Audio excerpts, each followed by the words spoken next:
বিবি রে একটু পানি আন, পানি খাবো। বিবি সাহেবা পানি আনতে গেল, ঘরের ভিতরে এসে দেখে স্বামী সিট পটাই মরিয়া তপ্ত হয়ে গেছে। ঠিক কিনা খন? আমার আল্লাহ এটাই তো বলে, ফাইদা জাআজালুহুম লা ইস্তাখিরুনা সাআতাও ওয়া লা ইস্তাগদিবুন। বাদানি 1 সেকেন্ড আগেও মৃত্যু হবে না, 1 সেকেন্ড পরেও হবে না, অবধারিত টাইমে হয়ে যাবে। এই জন্য বাজান রে, ওই অবধারিত টাইম আসার আগে আমাদের পরিবর্তন হওয়ার দরকার আছে না নাই? এই মাহফিল হওয়ার দরকার আছে না নাই? যে যুবকগুলা এত সুন্দর মনোরম পরিবেশ করলাম, আমি মুসাফির মানুষ, 2 হাত তুলে আল্লাহর কাছে দোয়া করে গেলাম, আল্লাহ এই যুবকগুলার নেক হায়াত বৃদ্ধি করে দাও, মাতার জেহেন বাড়ায়া দাও। শ্রেষ্ঠ মায়ের শ্রেষ্ঠ সন্তানগুলো আয়োজন করেছে, যুবকগুলা আয়োজন করেছে, বুড়া বাবার আয়োজন করেছে। আল্লাহ যতদিন এই বাড়ি দিয়া এই মসজিদ থাকবে, এই মাদ্রাসা থাকবে, আর জমিন থাকবে, প্রতি বছর এরকম ইজতেমা, এরকম সম্মেলন হওয়ার তৌফিক দান করে দাও, বলেন আমিন। ভাইরা আমার, এবার মা তাকায়া দেখে তার লাড়ি বুড়ি ভরে গেছে। হঠাৎ করে সুই সুতা বা কাটা দিয়ে সেই সময় যা ছিল ওটা দিয়ে সেলাই করে দিছে। আমার আল্লাহ তাআলা হায়াতে বাঁচায়া দিল, হায়াতটা বাঁচায়া রাখছে, বাজান দেশে বাঁচিয়া গেল। একদিন এই ব্যক্তিটা গোলাম হঠাৎ করে পাশের গ্রামে যায় চাকরি করতে করতে প্রভাবশালী হয়ে গেছে। বাসায় এবার চিঠি লিখলো, মা গো, ও মা, আমি অনেক দিন ধরে দেশের বাহিরে আছি, আমি এখন অনেক টাকার মালিক হয়ে গেছি। ও মা, আমি একটা চিঠি পাঠাইলাম, টাকা পাঠাইয়া দিলাম, সুন্দর একটা রাজমহল বানাইবা, সুন্দর একখান বাড়ি বানাইবা, বাথরুম বানাইবা, সুন্দর লক্ষ লক্ষ টাকা দিয়া মোজাইক পাথর দিয়া টাইলস দিয়া পাথর দিয়া বাথরুম বানাইবা, 1 লক্ষ 2 লক্ষ টাকা দিয়া ঝাড়বাতি লাগাইবা। বাজারে বানাও কি বানাও না বলো, এমন সুন্দর সুন্দর করিয়া লেখিয়া দিল। শুধু তাই নয়, তাই নয়, তাই নয় গো, ও মা গো, ওই বাড়ির সঙ্গে যেন মিলে যায় এমন একটা সুন্দর একটা চেহারার একটা পুত্রবধূ খুঁজবা, আমি অল্প দিনেই আসবো, আসার পরে আমি বিবাহ করব। এই চিঠি লেখাইয়া টাকা দিয়ে মায়ের কাছে পাঠাইয়া দিছে। মা সুন্দর করিয়া বাড়ি বানাইলো, ওই গোলামের মা সুন্দর করে বাড়ি বানাইছে। সুন্দর করে বাড়ি বানানোর পরে সুন্দর চেহারার সুন্দর দর্শনের একখান মহিলাও খুঁজে রেখেছে। গোলাম এবার এলাকার ভিতরে আসলো, আল্লাহর হুকুম হয়ে গেল, ইজাব কবুলের দ্বারা বিবাহ হয়ে গেছে। এবার বাজার বাসর রাত, স্বামী স্ত্রী বাজান ঘরের ভিতরে চলিয়া গেল। বাজান রে, মুজামাতের সময়, স্বামী স্ত্রী একান্ত সময়, মুজামাতের সময়। এখন স্বামী খেয়াল করে দেখে গো, স্ত্রীর পেটের ভিতরে সুন্দর একখান বড় অপারেশন বা সেলাইয়ের দাগ দেখা যায়। সুবহানাল্লাহ। আইনামা তাকুনু ইউদরিকুমুল মাউতু ওয়ালাউ কুনতুম ফি বুরুজিম মুশাইয়াদা।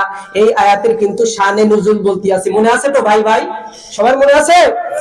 আইনামা তাকুনু ইউদরিকুমুল মাউতু ওয়ালাউ কুনতুম ফি বুরুজিম মুশাইয়াদা। আমার আল্লাহ বলে, সীসা ডালার পাচিত কোন যদি শক্ত দুর্যোগের ভিতরেও যদি তোমার দুর্গের ভিতরেও যদি তোমার রূহটাকে পালায়ন করা হয়, রাখা হয়, আমার আল্লাহ তাআলার মৃত্যু কিন্তু ওখানেও আক্রমণ করবে। এবার স্বামী ডাক দিয়া বলতেছে, ও বিবি, তোমার ছোটবেলায় কি অ্যাপেন্ডিসাইড হয়েছিল? মানে আমার কথাই বলতেছি, অ্যাপেন্ডিসাইড হয়েছিল না কি হয়েছিল? কেন এত বড় অপারেশনের চিহ্ন দেখা যায়? এবার স্ত্রী ডাক দিয়া বলতেছে, পানের স্বামী আমার, সে বড় একটা ইতিহাস। আমার মার একখান গোলাম ছিল, ছোট্ট গোলাম, ওই গোলামটা নাকি আমার পেটের ভিতরে আঘাত করেছে, সে আঘাত করে নাকি পলায়ন করে চলিয়া গেছে। হঠাৎ করে স্বামী, ওই যে গোলাম, ওই স্বামীটা হঠাৎ করে বাজান মাথার ভিতরে ছোট্ট বেলার ওই চিঠির কথা মনে পড়িয়া গেল।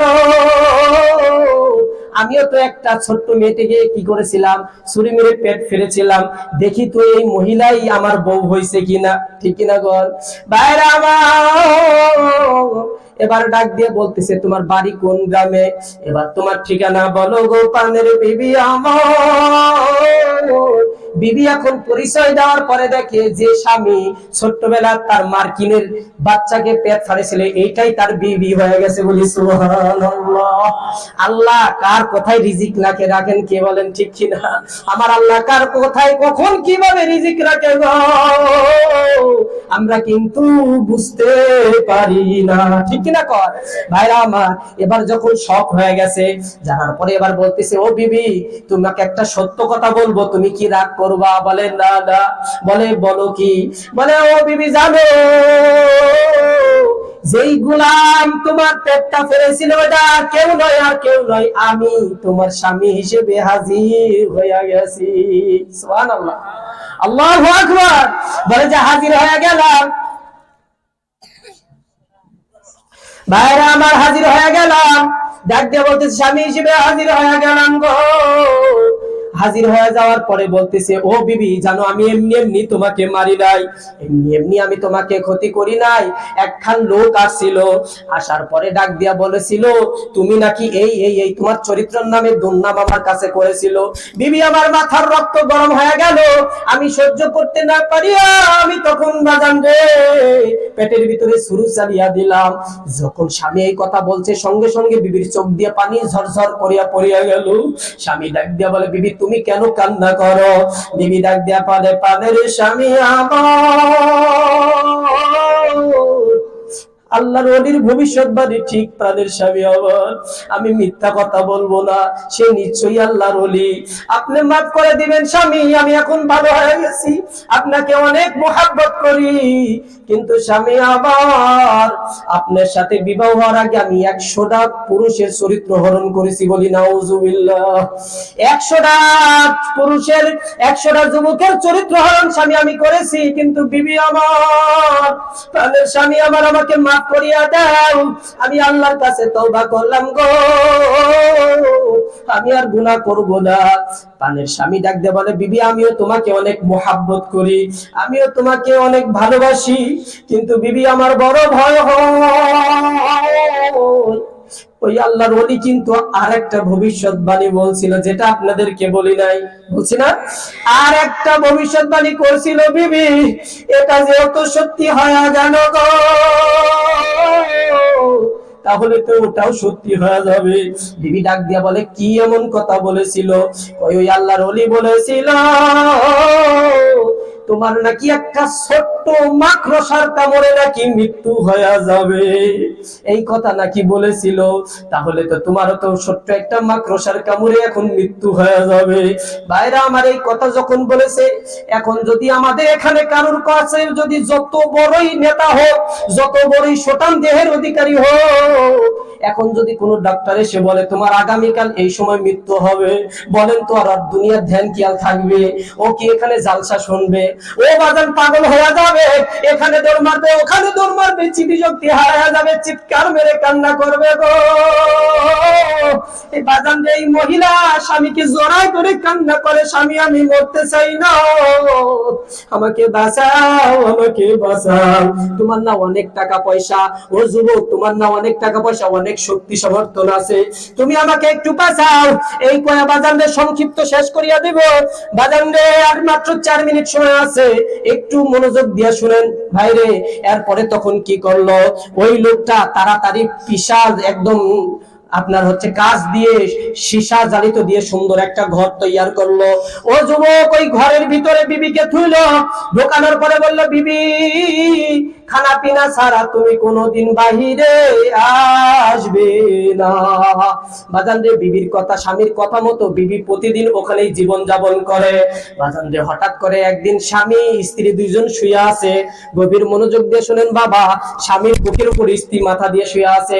এমন তো অবস্থায় কাছের এই ঘরের ভিতরে সীসা ডালিত পাচার এই ছাদের উপরে তাকায়া দেখে ছোট্ট একটা মাকড়সার বাচ্চা দেখা যাচ্ছে। বিবি আবার একটা কোদে রাগে খেপিয়া গেল, বলে ও মাকড়সা তোমার জন্য আমার স্বামী বাহিরে যাইতে দেয় না, গৃহবন্দী করিয়া রাখে, খানা নাই বানি নাই, বাবার বাড়ি যাইতে পারি না, কোথাও যাইতে পারি না। আজকে তোমার খবর আছে, কিতাবের লেখক লিখেন ওই ছোট্ট মাকড়সার বাচ্চাটারে লাঠি দিয়ে, ঝাড়ু দিয়ে, গুতা দিয়ে নিচে ফালাইছে। ছোট্ট একটা মাকড়সার বাচ্চাকে মারছে, রাগে পায়ের গোড়ালি দিয়ে ডলন দেওয়া শুরু করছে যে আয় তোর জন্যই আমার এই গৃহ জীবন পালিত করা লাগতেছে, তোমার জন্য আমি ঘর থেকে বাড়াইতে পারি না। কিতাবের লেখক লিখে হঠাৎ করিয়া ওই ছোট্ট মাকড়সার একটা শাল একটা ছোট্ট খুসার মতন পায়ে ঢুকিয়া গেল।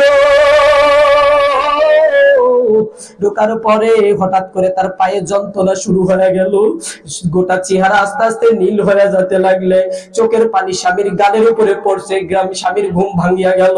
স্বামী ডাক দিয়া বলে, ও পানের বিবি আমার, তুমি কেন কান্না করো? বলে আমার আর সহ্য হয় না স্বামী আমার, মনে হয় আমি আর বাঁচবো না। বলে কেন, কি হয়েছে? বলে এই ঘটনা। বলে আমার আল্লাহ ডাক দিয়া বলেন, আইনামা তাকুনু ইউদরিকুমুল মাউতু ওয়ালাউ কুনতুম ফি বুরুজিম মুশাইয়াদা। যতই গৃহের ভিতরে থাকো, মজবুত দেয়ালের ভিতরেই লুকায় থাকো না কেন, মৃত্যু দিবেন কে? বলেন মৃত্যু দিবেন কে? আমার আপনার সবার মৃত্যুর মালিক কে? আমরা একদিন মরবো কি মরবো না ভাই? ওই মৃত্যুর আগেই আমাদের পরিবর্তন হওয়ার দরকার আছে না নাই? আল্লাহ তাআলা আমাদেরকে কবুল আর মঞ্জুর করে নিন, সকলে বলে আমিন।